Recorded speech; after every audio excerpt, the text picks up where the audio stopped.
Hi hello ನಮಸ್ತೆ, welcome back to my channel. ಇವತ್ತು ನಾನು ನಮ್ಮ ದಾವಣಗೆರೆ ಸ್ಪೆಷಲ್ ಒಂದು ರೆಸಿಪಿನ ತೋರಿಸ್ಕೊಡ್ತಾ ಇದ್ದೀನಿ. ಇದನ್ನು ಮಾಡೋದು ತುಂಬ ಸುಲಭ, ಎಲ್ಲರೂ ಕೂಡ ಮಾಡ್ಕೊಂಡು ತಿನ್ಬೋದು ಮನೇಲಿ, ತುಂಬ ಈಸಿ ಕೂಡ. ಸೊ ಇದಕ್ಕೆ ಏನೇನೆಲ್ಲ ಬೇಕು, ಹೇಗೆ ಮನೇಲಿ ಈಸಿಯಾಗಿ ಮಾಡ್ಕೋಬೋದು ಅನ್ನೋದನ್ನು ತೋರಿಸ್ಕೊಡ್ತಾ ಇದ್ದೀನಿ. ಸೊ ಬನ್ನಿ, ಅದಕ್ಕೆ ಏನೆಲ್ಲ ಇಂಗ್ರೀಡಿಯೆಂಟ್ಸ್ ಬೇಕು ಅನ್ನೋದನ್ನು ನೋಡ್ಕೊಂಬರೋಣ. ಇಲ್ಲಿ ಹಸಿ ಕಾಯಿ ತುರಿ ತೊಗೊಂಡಿದ್ದೀನಿ, ಕರಿಬೇವು ತೊಗೊಂಡಿದ್ದೀನಿ. ಹಸಿ ಕಾಯಿ ತುರಿನ ಸ್ವಲ್ಪ ಜಾಸ್ತಿನೇ ತೊಗೊಳ್ಳಿ. ಈರುಳ್ಳಿ, ಟೊಮೊಟೊ, ಮೆಣಸಿನ್ಕಾಯಿ ಇಷ್ಟು ಬೇಸಿಕ್ಕಾಗಿ ಒಗ್ಗರಣೆಗೆ ಬೇಕಾಗಿರುವಂಥದ್ದು.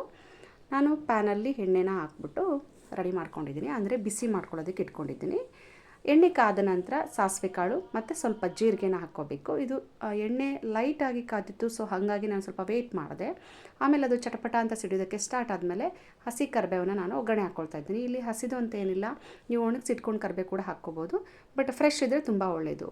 ಹಸಿ ಮೆಣಸಿನಕಾಯಿನ ಹಾಕ್ಕೊಳ್ತಾ ಇದ್ದೀನಿ. ಇದರ ಸ್ವಲ್ಪ ಮುಂಚೆನೇ ಹಾಕ್ಕೊಂಡು ಫ್ರೈ ಮಾಡ್ಕೊಳ್ಳೋದ್ರಿಂದ ಖಾರ ಕಮ್ಮಿ ಆಗುತ್ತೆ.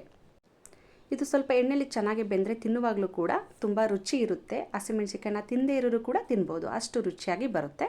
ಬಟ್ ಈ ರೀತಿಯಾಗಿ ಇದು ಫ್ರೈ ಆಗಬೇಕು. ಇದು ಫ್ರೈ ಆದ ನಂತರ ನಾವು ಹೆಚ್ಚಿಟ್ಕೊಂಡಿರ್ತಕ್ಕಂಥ ಈರುಳ್ಳಿನ ಹಾಕ್ಕೋಬೇಕು. ನಿಮಗೆ ಜಾಸ್ತಿ ಬೇಕು ಅಂದರೆ ಸ್ವಲ್ಪ ಜಾಸ್ತಿ ಈರುಳ್ಳಿ ಹಾಕ್ಕೊಳ್ಳಿ, ಇಲ್ಲ ಸಾಕು ಸ್ವಲ್ಪ ಜನ ಇದ್ದೀವಿ ಅಂದರೆ ಸ್ವಲ್ಪ ಹಾಕ್ಕೋಬೋದು. ಇದು ಪ್ರಮಾಣ ಬಂದುಬಿಟ್ಟು ನಾವು ಎಷ್ಟು ಜನ ಇರ್ತೀವಿ ಅನ್ನೋದ್ರ ಮೇಲೆ. ಸೊ ಇಬ್ಬರಿದ್ದರೆ ಒಂದು 3 ಈರುಳ್ಳಿ ಸಾಕಾಗುತ್ತೆ, 1 ಟೊಮೆಟೊನ ಸ್ಕಿಪ್ ಕೂಡ ಮಾಡ್ಬೋದು ಈ ರೆಸಿಪಿಗೆ. ಮೆಣಸಿನ್ಕಾಯಿ ಖಾರ ಇದ್ದರೆ 2 ಹಾಕ್ಕೊಳ್ಳಿ, ಸಪ್ಪೆ ಇದ್ದರೆ ಸ್ವಲ್ಪ ಜಾಸ್ತಿನೇ ಹಾಕ್ಕೊಳ್ಳಿ. ಬಟ್ ಫ್ರೈ ಮಾಡ್ಕೊಂಡಾಗ ಆ ಮೆಣಸಿನ್ಕಾಯಿ ತಿನ್ನುವಾಗ ತುಂಬ ರುಚಿ ಅನಿಸುತ್ತೆ. ಆಮೇಲೆ ರುಚಿಯಾಗಿ ಒಂದು ಹದ ಕೊಡುತ್ತೆ, ಅದಂತೂ ಡೆಫಿನೆಟ್ಲಿ ನಿಜ. ಈರುಳ್ಳಿ ಮತ್ತು ಮೆಣಸಿನ್ಕಾಯಿ ನೀಟಾಗಿ ಫ್ರೈ ಆದಮೇಲೆ, ಅಂದರೆ ಸ್ವಲ್ಪ ಕಲರ್ ಚೇಂಜ್ ಆಗುತ್ತೆ, ಆವಾಗ ಟೊಮೆಟೊನ ಆ್ಯಡ್ ಮಾಡ್ಕೋಬೇಕು. ಟೊಮೆಟೊನ ಹಾಕ್ಕೊಂಡ್ಬಿಟ್ಟು ಸ್ವಲ್ಪ ಅದನ್ನು ಕೂಡ ಚೆನ್ನಾಗಿ ಕೈ ಆಡಿಸಿ ಫ್ರೈ ಮಾಡ್ಕೋಬೇಕು. ಇಲ್ಲಿ 2 ಪ್ರೊಸೀಜರ್ನ ಫಾಲೋ ಮಾಡ್ತಾರೆ. ಕೆಲವರು ಈರುಳ್ಳಿ ಮೆಣಸಿನ್ಕಾಯಿ ಬೆಂದ ನಂತರ ಅರಿಶಿಣದ ಪುಡಿಯನ್ನು ಹಾಕ್ಕೊಳ್ತಾರೆ. ಸೊ ನಾನು ಟೊಮೊಟೊನ ಹಾಕಿ ಸ್ವಲ್ಪ ಫ್ರೈ ಆದ ನಂತರ ಆಮೇಲೆ ನಾನು ಏನು ಮಾಡ್ತಾಯಿದ್ದೀನಿ, ಅರಿಶಿಣದ ಪೌಡರು ಮತ್ತು ರುಚಿಗೆ ಬೇಕಾಗಿರುವಂಥ ಉಪ್ಪು. ಇದು ಏನು ಅಂತ ಕೇಳ್ಬೋದು, ನಾನು ಇಂಗ್ಲಾರ್ದ ಹಣ್ಣನ್ನು ಉಪ್ಪಿನ ಡಬ್ಬೆಯಲ್ಲಿ ಹಾಕಿಟ್ಟಿದ್ದೆ, ಸೊ ಆ ಕಂಟೆಂಟ್ ಸ್ವಲ್ಪ ಬಂದಿದೆ.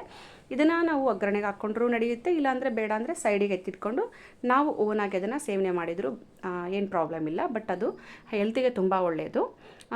ಎಲ್ಲೆಲ್ಲಿ ಅವೈಲೇಬಲ್ ಇದೆ ಅವರೆಲ್ಲ ಯೂಸ್ ಮಾಡ್ಕೋಬೋದು, ಬಟ್ ಇಲ್ಲ ಅಂದರೆ ಓಕೆ.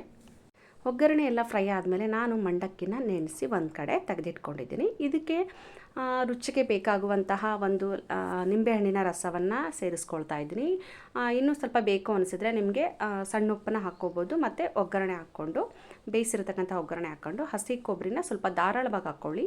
ಇದಿಷ್ಟನ್ನು ಕೂಡ ಚೆನ್ನಾಗಿ ಮಿಕ್ಸ್ ಮಾಡಿದಾಗ ನಮ್ಮ ದಾವಣಗೆರೆ ಸ್ಪೆಷಲ್ ಮಂಡಕ್ಕಿ ರೆಡಿ ಆಗುತ್ತೆ. ಇದಕ್ಕೆ ನಿಮಗೆ ಏನೋ ಸ್ವಲ್ಪ ಬೇಕಂದರೆ ಕೊತ್ತಂಬರಿ ಅದೆಲ್ಲ ಆ್ಯಡ್ ಮಾಡ್ಕೋಬೋದು.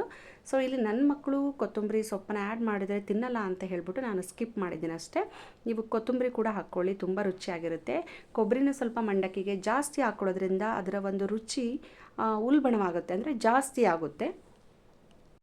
ನೋಡಿದ್ರಲ್ಲ ಫ್ರೆಂಡ್ಸ್, ಸಿಂಪಲ್ಲಾಗಿ ನಮ್ಮ ದಾವಣಗೆರೆ ಸ್ಪೆಷಲ್ ಮಂಡಕ್ಕಿನ ಹೇಗೆ ಮಾಡ್ಕೊಂಬರೋದು, ಹೇಗೆ ನಾವು ಈಸಿಯಾಗಿ ಮನೆಯಲ್ಲೇ ರೆಡಿ ಮಾಡ್ಕೊಬೋದು ಅನ್ನೋದನ್ನು ತೋರಿಸ್ಕೊಟ್ಟಿದ್ದೀನಿ. ಇಷ್ಟ ಆಗಿದ್ರೆ ಲೈಕ್ ಮಾಡಿ, ಶೇರ್ ಮಾಡಿ.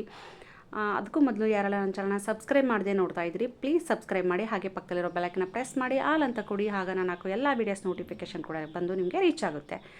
ಸೊ ಪ್ಲೀಸ್ ಕೊನೆಯದಾಗಿ ಮತ್ತೊಂದು ಸರಿ ಕೇಳ್ತೀನಿ, ಸಬ್ಸ್ಕ್ರೈಬ್ ಮಾಡ್ಕೊಂಡು ನೋಡಿ, ಆಗ ನಿಮಗೆ ಇದು ತುಂಬ ಯೂಸ್ಫುಲ್ ಆಗುತ್ತೆ. ವೀಡಿಯೋಸು ಬೇರೆ ವೀಡಿಯೋಸ್ ಕೂಡ ಬಂದು ನಿಮಗೆ ರೀಚ್ ಆಗುತ್ತೆ.